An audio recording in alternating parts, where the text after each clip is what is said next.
início do Congresso, no dia 30 de agosto, é o pedido que a gente faz a Vossa Excelência, provavelmente a ser reiterado pelo Flávio aqui.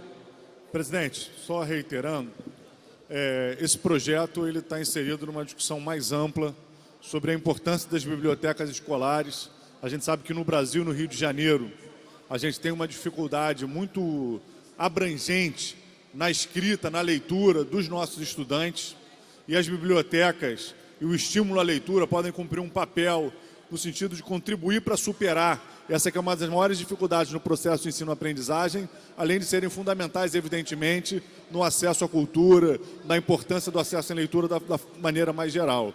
No dia 30, 31 e 1º vai acontecer o Congresso Estadual de Educação, onde a gente pretende avançar numa agenda relacionada ao estímulo à leitura, o papel das bibliotecas escolares, e a gente conseguir chegar nesse marco dessa data, com essa lei que estabelece, institui o Sistema Estadual de Bibliotecas Escolares, vai ser muito importante. Então, gostaria de reiterar aqui as palavras do deputado Waldeck. Hoje, na audiência pública, a gente discutiu esse tema com a participação da Secretaria de Estado de Educação, do Conselho Regional de Biblioteconomia, do Sindicato de Biblioteconomia. Foi uma audiência muito importante, então gostaria de reiterar essa solicitação para que esse projeto possa voltar antes do final do mês, quando vai acontecer o 3º Congresso Estadual de Educação do Rio de Janeiro. A presidência pede só que Vossas Excelências, no dia de amanhã, tragam um pedido de inclusão em pauta da matéria. Nós votarmos. Olha só. Queria fazer então uma questão de ordem adicional. O deputado Márcio Pacheco está aqui. Se pudesse colocar na pauta da CCJ na próxima quarta-feira esse projeto, que as nossas emendas vão rodar agora as comissões. Já adiantaria muito se na próxima quarta-feira... Gostaria então que Vossa Excelência não encaminhasse esse projeto agora. A gente analisa as emendas, vendo essa possibilidade de um acordo abrangente. É para voltar, teoricamente, 14 dias. Não, então, estou solicitando a Vossa Excelência, só que... eu vou fazer o seguinte, eu vou seguir a pauta, isso, e vocês chegam analisar um acordo para que a gente possa voltar. Okay. Obrigado, presidente. Tá, tá correto. Anuncio o projeto de lei 3630-A-17, de autoria da deputada Zeidan, que dispõe sobre declaração como patrimônio histórico cultural do Estado do Rio de Janeiro, o Complexo Cultural Fazenda Machadinho, localizado na cidade de Quissamã. Em discussão. Não havendo quem queira discutir, encerrada a discussão. Em votação, parecer da Comissão de Ciência e Tecnologia. Senhores que aprovam, permaneçam como estão. Aprovado. Declaração, senhor presidente. Em votação, o projeto assim emendado. Senhores que aprovam, permaneçam como estão. Aprovado. Vai à redação final. Declaração de voto, senhor presidente. Declaração de voto, deputado Flávio Serafim. Senhor presidente e demais deputados, gostaria, em primeiro lugar, de agradecer o apoio de todos para que a gente aprovasse o projeto de lei 597-A de 2015, que institui o Sistema Estadual de Bibliotecas Escolares no Estado do Rio de Janeiro. Esse é um projeto fundamental para todos nós que lutamos por uma educação pública de qualidade. A gente sabe que no Brasil, ainda hoje, o analfabetismo é uma chaga que acomete a mais de 2 milhões de pessoas. A gente sabe que muitas das crianças, dos adolescentes que frequentam a escola têm dificuldades de leitura e que estimular o acesso ao livro, à leitura, à literatura é fundamental para a gente melhorar a qualidade de educação no nosso Estado e para a gente garantir o acesso à cultura para os nossos estudantes. Com essa lei, a gente pretende avançar para que a gente tenha, de fato, no nosso Estado, um sistema estadual de bibliotecas escolares, para que a gente possa ter acervos nas escolas que estejam vinculados ao desenvolvimento das tarefas pedagógicas, que estimulem nos adolescentes, nos jovens, nos adultos, o gosto e o prazer da leitura, para que a gente possa, dessa forma, criar no nosso Estado uma cultura cada vez maior de leitores, vinculados à prática pedagógica e que, com isso, a gente possa, de fato, ter uma educação transformadora. Paulo Freire dizia que a educação muda pessoas e que as pessoas mudam o mundo. Eu não tenho dúvida que, estimulando a leitura plural nas escolas, vinculada ao trabalho pedagógico, a gente vai transformar a vida de muitas pessoas e, com isso, transformar também o nosso Estado. E é muito importante que se diferencie o que é uma biblioteca do que é uma simples sala de leitura. Porque a biblioteca, ela tem um planejamento vinculado ao trabalho profissional do bibliotecário, ela tem a presença do bibliotecário garantindo a articulação do trabalho da biblioteca com as atividades pedagógicas, e a gente espera que nos próximos anos a gente possa avançar para consolidar no nosso Estado esse sistema, a biblioteca, o entendimento do trabalho pedagógico, também do bibliotecário, como um trabalho profissional, para que a gente possa, dessa forma, garantir o direito ao saber, à leitura, à literatura dos estudantes do Estado do Rio de Janeiro. Então, obrigado a todos e todas por esse importante projeto que a gente acaba de aprovar. Declaração de voto também, deputado Valdec Carneiro. Só queria pedir, não para o deputado Valdec, que é autor do projeto, mas os demais deputados, que a gente tenha um pouquinho mais de celeridade na declaração de voto, para a gente ganhar a pauta. E só antes, deputado, parabenizar pelo entendimento de vossas excelências com o deputado Gualberto, ajudando. Senhores que aprovam, permaneçam como estão. Aprovado em primeira discussão, retorna em segunda discussão. Pela ordem, senhor presidente. Pois não, deputado Flávio César. Senhor presidente, gostaria de registrar aqui a presença e saudar os servidores aprovados no concurso público da Fundação Santa Cabrini, que estão aguardando para ser convocados. Esses servidores são muito importantes, atuam numa área estratégica. A gente hoje tem no Estado do Rio de Janeiro 50 mil presos, mais 25 mil efetivamente cumprindo pena, e somente cerca de 800 a 1.000 presos atualmente trabalham no nosso sistema penitenciário. A Fundação Santa Cabrini é uma das instituições do nosso Estado que tem o menor número de concursados.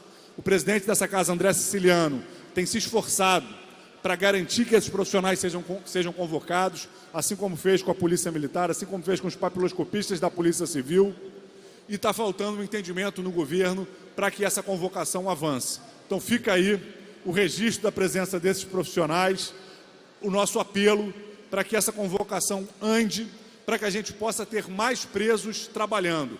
A SEDAI tem o objetivo de ampliar o número de presos que trabalham com a SEDAI. Hoje são mais de 500, a SEDAI pode chegar a 1.000. A Prefeitura do Rio de Janeiro também tem fechado convênio nesse sentido, e o trabalho desses profissionais é fundamental para que a gente possa, de fato, ter um processo de profissionalização dentro do sistema penitenciário para garantir a ressocialização e, assim, fortalecer uma política de segurança pública que consiga atacar a violência em algumas das suas raízes. Obrigado, senhor presidente. Projeto de lei, anuncio, projeto de lei 2760 de 17, de autoria do deputado Átila Nunes, que altera a lei 3.874, de 24 de junho de 2002, com nova redação dada pela lei 6.311, de 31 de agosto de 2012, para constar as informações que mencionam em cada botijão de gás. Pareceres da Comissão de Constituição e Justiça pela juridicidade, da Defesa Civil favorável, da Defesa do Consumidor favorável e de Economia, Indústria e Comércio favorável com emenda. Relatores, deputados Carlos Mink, Flávio Bolsonaro, Luiz Martins e Chicão Bulhões. Em discussão. Não havendo quem queira discutir, encerrada a discussão, em votação a emenda da Comissão de Economia. Senhores que aprovam, permaneçam como estão. Aprovado. Em votação, o projeto assim emendado. Os senhores que aprovam, permaneçam como estão. Aprovado. Vai a redação para Vossa Excelência sair.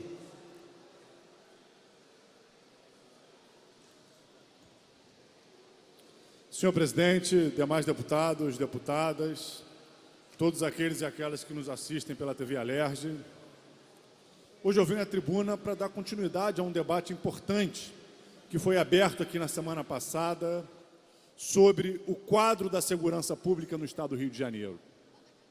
Na semana passada, primeiro o líder do governo, Márcio Pacheco, veio exaltar supostos resultados da política de segurança pública do governador Wilson Witzel e criticar todos aqueles e aquelas que defendemos uma política de segurança pública menos violenta, como se fôssemos defensores do crime ou da violência que acomete a nossa sociedade. E o deputado usava como gancho para fazer essa fala a morte de um policial que nós lamentamos muito. Eu respondi ao deputado que a lamentável morte de um policial não deveria ser usada como forma de atacar uma visão sobre a segurança pública. Não só porque o quadro da segurança pública é muito mais amplo, porque, evidentemente, todos nós estamos preocupados com a violência da nossa segurança pública, inclusive a violência que acomete também aos agentes da segurança pública. Na sequência, deputados do PSL vieram aqui nesse plenário fazer todo tipo de acusação a quem defende uma mudança na política de segurança pública do Estado. Chegaram ao descalabro, à afirmação caluniosa de dizer que quem defende os direitos humanos, que o PSOL teria ligação com o crime por defender uma política de segurança pública que não seja baseada na guerra. Quem pratica calúnias tem que responder legalmente pelas afirmações caluniosas que faz. E a gente está cobrando dos autores das calúnias que respondam aqui nessa casa, junto ao Conselho de Ética, sobre essas afirmações. Mas eu venho aqui para retomar o debate mais importante que apareceu naquele dia, que é o debate sobre os rumos da segurança pública no nosso Estado. Porque o governador Wilson Witzel escreveu um artigo no jornal se vangloriando dos resultados da sua política de segurança. Esse também foi o mote do líder do governo para atacar aqueles que criticam a política de segurança de Wilson Witzel. Vamos analisar os resultados da política de segurança de Wilson Witzel. É fato que no Rio de Janeiro houve uma redução do número de homicídios em cerca de 22% no primeiro semestre. Isso é um fato que a gente considera importante, embora não veja como um fato necessariamente vinculado à política de segurança pública do governador Wilson Witzel. Por quê? Porque o índice de homicídios no estado do Rio de Janeiro e no Brasil já vinha caindo desde o ano passado. E se no estado do Rio de Janeiro caiu 22%, no Brasil caiu 23%, 1% a mais do que caiu no nosso estado. Isso quer dizer que não haja nada que o governo esteja fazendo que possa estar contribuindo para a redução nos homicídios? Não. Isso quer dizer que os números têm que ser analisados com tranquilidade para nos permitir entender de fato o que está acontecendo na política de segurança pública do nosso Estado. A gente também, desde o ano passado, vinha assistindo a um crescimento do número de mortes ocasionadas pela intervenção policial, os anteriormente chamados autos de resistência. Esse ano, somente no primeiro semestre, foram provocadas 881 mortes pela polícia. Se esse número se mantiver até o final do ano, nós vamos ter mais de 1.700 mortes provocadas pela polícia no estado do Rio de Janeiro. Esse é um recorde histórico, é uma mancha para a nossa política de segurança, porque é uma política que se mostra como baseada na violência, não como baseada na inteligência, na prevenção, em outros mecanismos capazes de enfrentar o aumento da criminalidade sem se basear na violência. E o governador Wilson Witzel tem o tempo inteiro dado declarações que estimulam os agentes da segurança pública a atuarem de forma a provocar mortes. Falava de que os agentes de segurança tinham que dar um tiro na cabeça dos supostos bandidos. A gente tem alertado que essa política, além de ilegal, além de inconstitucional, porque na prática estimula a execução sumária no nosso país, o processo de extermínio dos pobres na favela, ela comete também um sem número de vítimas que a gente não consegue sequer saber, porque são mortos e depois se justifica que teriam envolvimento com o tráfico de drogas, que teriam trocado tiros com a polícia, sem sequer haver provas consistentes de que isso acontece boa parte das vezes. Só que nos últimos 5 dias, algumas mortes aconteceram e vieram à tona, colocando em xeque o estímulo à violência policial que vem sendo praticado pelo governo do Wilson Witzel. Morreu Diogo Xavier Coutinho, jogador de futebol, morador de Niterói, 16 anos. Morreram também o Henrico, de Magé, 19 anos, o Tiago, de 21 anos, o Lucas, de 21, o Gabriel, de 18, a Margarete, de 17. Trabalhadores, estudantes, adolescentes, jovens, que foram vitimados por ações policiais que resultaram nas suas mortes e que não tinham envolvimento com tráfico de drogas ou com crime organizado. Não podemos banalizar que vidas dos nossos jovens, dos nossos adolescentes, sejam ceifadas. Assim como não banalizamos que nenhuma das mortes dos policiais devam ficar sem investigação, sem esclarecimento, sem punição dos responsáveis, nós também não aceitamos que nenhuma morte de um adolescente, de um jovem, seja onde for, seja banalizada. Mas as mortes que são banalizadas são geralmente no mesmo lugar, das mesmas pessoas. São nas favelas, dos jovens, dos adolescentes negros e pobres, como esses que acabei de ler os nomes.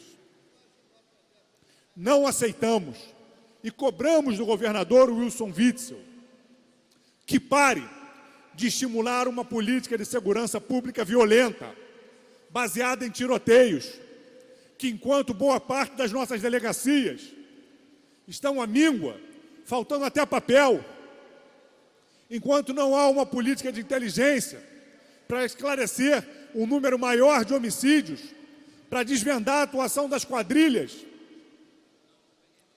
a polícia é estimulada e estimulada a operações baseadas em tiroteio.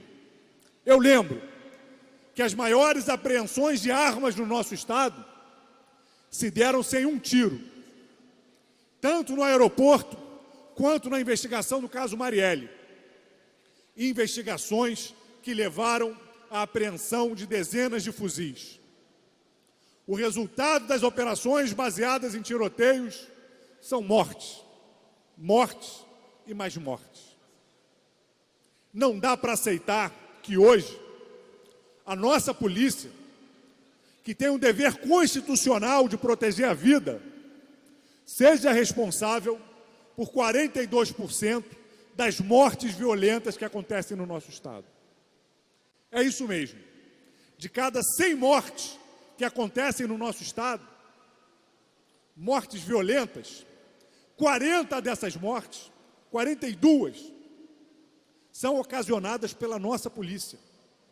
Isso é um padrão de violência na ação policial que não existe em nenhum lugar do mundo, que se diga um Estado democrático de direito, que se diga uma democracia. Não há em nenhum lugar do mundo uma polícia tão violenta. Não há nenhum Estado da Federação no Brasil que reproduza esses índices. Em alguns casos, como na cidade de Niterói, esses índices chegam a ser ainda mais graves, passando dos 50% a participação da polícia no número de mortes violentas. E por que eu cito Niterói? Eu cito por duas razões. Primeiro, porque foi lá em Niterói onde morreu o Diogo Xavier Coutinho, de 16 anos, jogador do América Futebol Clube. Morreu baleado, foi socorrido pelo seu avô, um motorista de ônibus, que passava na hora e tentou socorrer seu neto. A primeira explicação para a morte do garoto foi que ele teria envolvimento com tráfico de drogas. O avô dele falou não, a comunidade falou não, é um jogador de futebol. E aí a versão muda, porque é evidente que essa é mais uma morte causada por uma política de segurança violenta, por uma política de segurança que estimula a morte. Hoje, o governador Wilson Witzel vai a Niterói. Dentre outras coisas, vai renovar com a Prefeitura de Niterói os convênios para o PROES e para o programa Niterói Presente. Eu acho que o governador Wilson Witzel devia fazer um pedido de desculpas público para a família do Diogo por essa morte. Porque, em última instância, quem orienta a política de segurança, quem orienta esses seguidos tiroteios, tem tanta ou mais responsabilidade do que quem está na ponta. E mais que isso, eu quero cobrar também do prefeito Rodrigo Neves, que diz que quer contribuir com a política de segurança pública, que faz convênios com o governo do Estado, visando ampliar o policiamento na cidade, que ele cobre também uma reorientação dessa política de segurança pública, para que a gente não tenha mais de 50% das mortes violentas acontecendo na cidade sendo ocasionadas pela ação policial. Para que a gente não tenha mais Diogos, Tiagos, Henricos, Elizabeth, Margarete, Lucas, Gabriel, sendo mortos sem necessidade. Reiteramos mais uma vez que com isso não queremos responsabilizar individualmente um policial ou outro por esse número que mostra o fracasso de uma política de segurança pública, que mostra que é um fracasso numa lógica que é estimulada pelo governador de tratar a política de segurança pública como uma guerra. A política de segurança pública é a garantia da vida. Se do outro lado há a barbárie, há o controle armado de territórios, se do outro lado há a violência, a estratégia da segurança pública tem que ser desmontar a violência, enfraquecê-la, cercá-la, desmontá-la.